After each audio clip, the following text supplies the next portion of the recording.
مسائل کا حل ہے، قرضوں کا، بیماریوں کا، بے اولادیوں کا، مشکلات کا، پریشانیوں کا حل ہے۔ درود حل ہے، درود عبادت ہے، درود تسبیح ہے، درود مشکل کشا وظیفہ ہے، درود حاجت روا عمل ہے، اور درود دلوں کی تسکین ہے۔ درود اندر کا نظام ہے، ایک جس سے دل منور ہوتے ہیں، طبیعتیں معطر ہوتی ہیں۔ درود ہے۔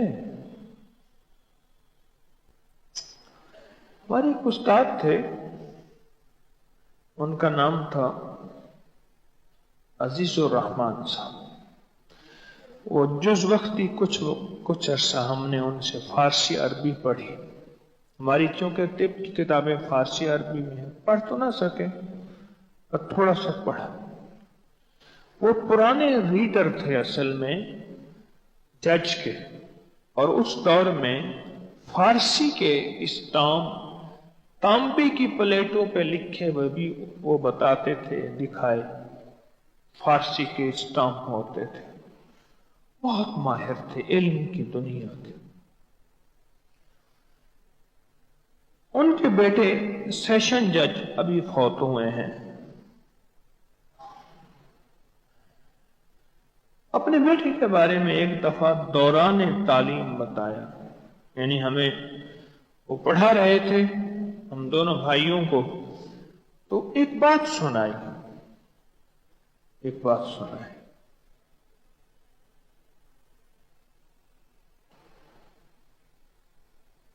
کہنے لگے کہ میری اولاد نہیں ہوتی تھی، ماں باپ کو بہت فکر، حتیٰ کہ کچھ لوگ آوازیں آنے لگیں کہ اس کی اور شادی کرے۔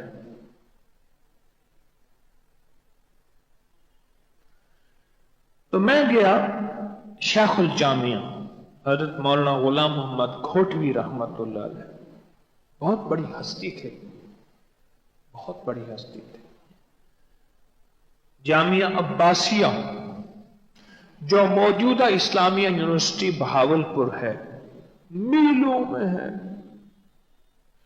ان کے پرنسپل تھے، ان کے وائس وی سی تھے، وائس چانسلر تھے شیخ الجامعہ حضرت مولانا غلام محمد کھوٹوی۔ کھوٹا ایک جگہ کا نام ہے ملتان شوج آباد کے قریب۔ وہ ان کی خدمت میں حاضر ہوا۔ وہ پیر مہر علی شاہ صاحب رحمت اللہ علیہ کے خلیفہ بھی تھے، صوفیانہ مزاج تھا۔ تو میں ان کی خدمت میں حاضر ہوا۔ میں نے کہا استاد جی، کیونکہ یہ جامعہ عباسیہ سے پڑھے ہوئے تھے، اولاد نہیں ہے، کیا کروں؟ ایسے دیکھ کے فرمانے لگے مولوی عزیز کل آنا میرے پاس۔ میں کل گیا۔ میں نے کہا استاد جی وہ اولاد کا میں نے عرض کیا تھا، اولاد نہیں ہے۔ اچھا میں بھول گیا، کل آنا۔ میں پھر کل چلا گیا۔ یہ اصل میں جو واقعہ مجھے یاد آیا، اس رات والے واقعے سے وہ پچھلا واقعہ یاد آیا، کڑیاں ملی آپس میں۔ میں پھر گیا تو میں نے جا کے ایسے بیٹھا، مجھے دیکھا تو ایسے خاموش اپنا کام کرنے لگا۔ میں نے کہا لگتا ہے آج بھی پیشی ہے۔ میں چپ کر کے اٹھ گیا خود۔ 2-3 دن میں نہ گیا۔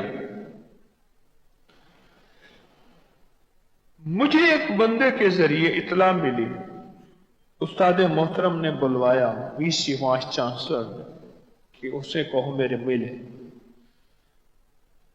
تو کہنے لگا کہ میں ان کے پاس گیا۔ جب ان کے پاس گیا کہنے لگا بات یہ ہے مجھے سمجھ نہیں آ رہی تھی کہ تو خود بہت بڑا عالم ہے، تجھے کیا وظیفہ بتاؤں، کیونکہ مولوی وظیفے پڑھاتے ہیں، پڑھتے نہیں ہیں، تو تجھے کیا بتاؤں۔ میں بہتوں کے پاس گیا، کہیں سے جواب نہیں ملا، بہتوں کے پاس گیا، کہیں سے جواب نہیں ملا۔ آخر کار میں سیدھا پھر حضرت شاہ عبد الرحیم صاحب کے پاس گیا۔ کون؟ شاہ ولی اللہ صاحب کے بھی والد صاحب، ان کے پاس گیا اور ان سے میں نے عرض کیا جو میرا چہیتا شاگرد ہے، اولاد نہیں ہو رہی، تو آپ کچھ شفقت فرمائیں۔ تو شاہ عبد الرحیم صاحب نے فرمایا اس سے کہو صلو علیہ وآلہ کو پڑھے اور بہت زیادہ پڑھے، بس۔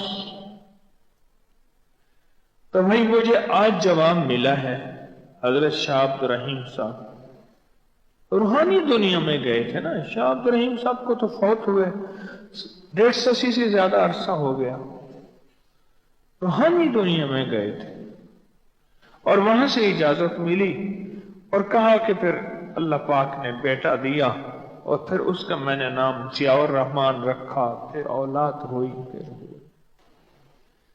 درود تو عبادت،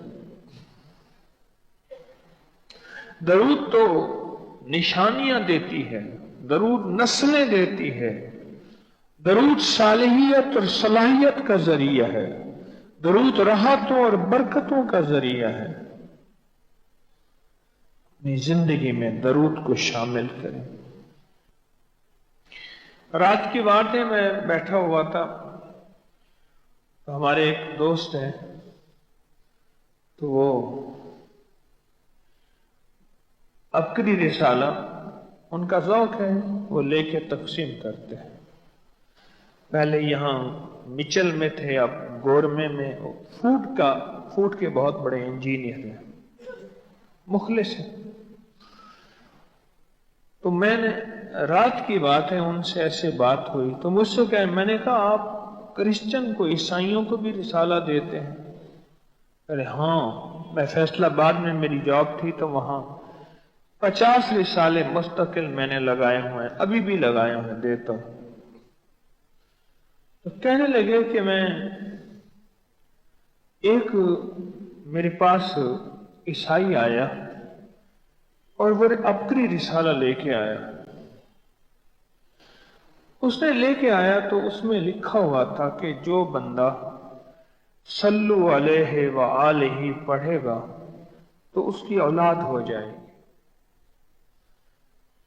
کسی نے اپنا تجربہ لکھا تھا اور کہنے لگے میرا بچہ یا بارشن ہو جاتا ہے یا بچہ ہو کے مر جاتا ہے، میرا کچھ ایسے مسائل ہیں، یا بچہ ہوتا ہے 2-4 دنوں کا ختم ہو جاتا ہے، یا حمل ٹھہرتا نہیں ہے، اگر ٹھہرتا ہے تو ختم ہو جاتا ہے، اس طرح کے مسائل۔ تو کہنے لگے میں تو کرسچن عیسائی ہوں، تو پھر یہ تو مسلمانوں کا وظیفہ ہے۔ میں نے کہا تم ہمارے نبی محمد کو مانتے تو ہو نا، نبی ہیں؟ کہے ہاں۔ بس ٹھیک ہے، تم بحیثیت نبی پڑھ لو، محمد صلی اللہ تعالی علیہ وسلم نبی ہیں، یہ تو مانتے ہو نا؟ عیسائی نے پڑھنا شروع کر دیا صلو علیہ وآلہ، کہنے لگے کچھ ہی عرصے کے بعد ڈبہ لے کے آیا کہ اب میرا بچہ 1.5 ماہ کا ہو گیا ہے، کچھ کتنے عرصے کے بعد، ظاہر 9-10 مہینے 11 سال کے بعد ڈبہ لے کے آیا وہ عیسائی کرسچن کہ میرا بچہ ہو گیا۔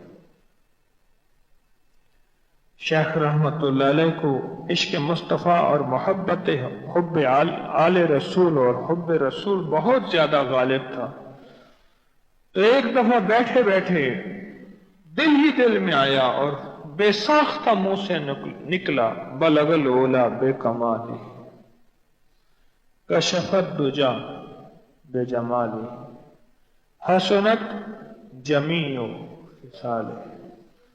اب اگلا لفظ نہیں مل رہا،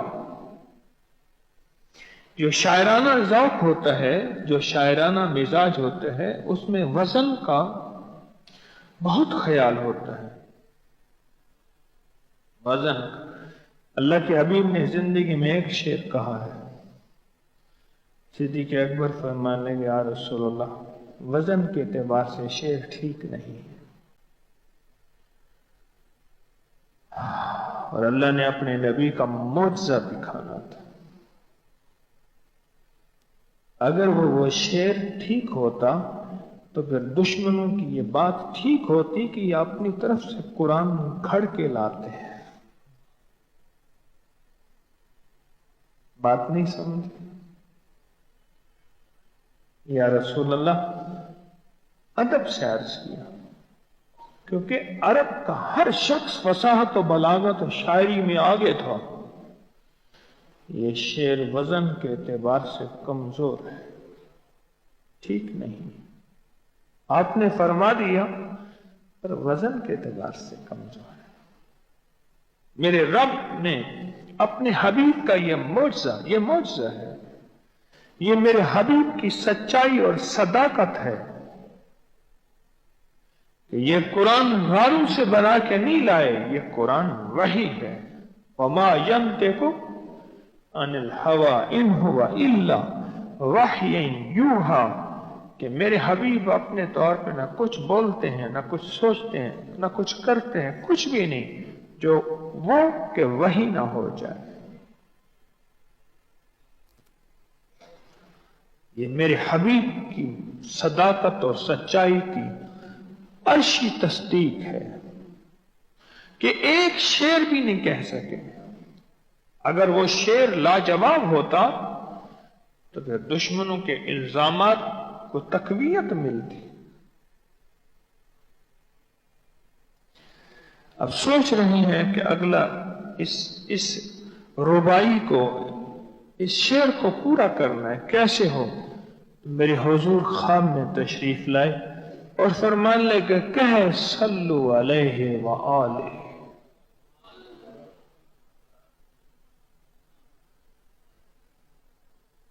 وہ کہنے لگے میں نے پڑھنا شروع کیا اور اللہ نے مجھے اولاد عطا فرما دی. کیا نعمت ہے، کیا کمال ہے.